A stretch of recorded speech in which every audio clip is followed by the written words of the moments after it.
এতক্ষণ বাড়ি ভিটা ছিল, এখন তো সব তাও ভেঙে গেল।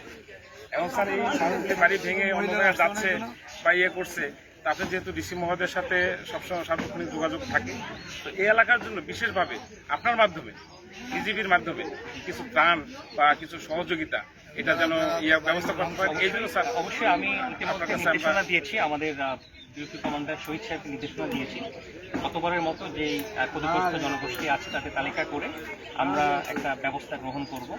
সরকারিভাবে ত্রাণ দেওয়ার যে কার্যক্রম আমাদের ডিসি অফিস থেকে করা হয়ে থাকে, সেখানে আমাদের একটা চেষ্টা থাকবে। আমি আশাবাদী নতুন ডিসি যিনি এসেছেন উনি যথেষ্ট ইতিবাচক পড়াশোনা সম্পন্ন, তার সাথে আমাদের যোগাযোগ হচ্ছে, উনি খুব দ্রুত একটা ব্যবস্থা নেবেন আমি আশাবাদী।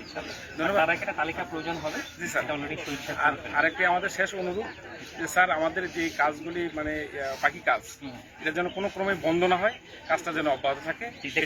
এইটা আমাদের যে প্রচেষ্টা, আর স্যার আমাদের যে প্রচেষ্টা তার সাথে আপনাদের প্রচেষ্টাও নিশ্চয়ই আছে।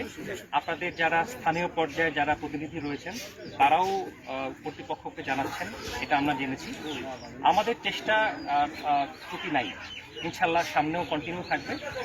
আপনাদের পক্ষ থেকে আপনাদের যারা প্রতিনিধি রয়েছেন তারা যেন একটু নিয়মিত বিষয়টা তাদের পক্ষ থেকে ফরওয়ার্ড করে, যাতে আমরা কানেক্টেডভাবে এটার গুরুত্ব বোঝাতে পারি। স্যার আমাদের একটি স্যার মানে ওনাদের যে প্ল্যান ছিল, আমাদের এখানে যদি দুইটা টিপার দিত আইবাদ যেটা করতো, তাহলে কিন্তু আলাইপুরের মতো, তাহলে আমাদের এত টেনশনই পড়াইতে হতো স্যার। 70,000 বস্তা হয়ে যায়। এই দিয়ে দরকার হলে আমরা এলাকার জনগণ সহ বালি টালি দিয়ে আমরা সহযোগিতা করবো। এটা আসলে যেহেতু আপনি আমাকে বলছেন, আমি এতটুকুই বলতে পারি যে আসলে এটা সরকার সিদ্ধান্ত নেবেন, আমি আশাবাদী।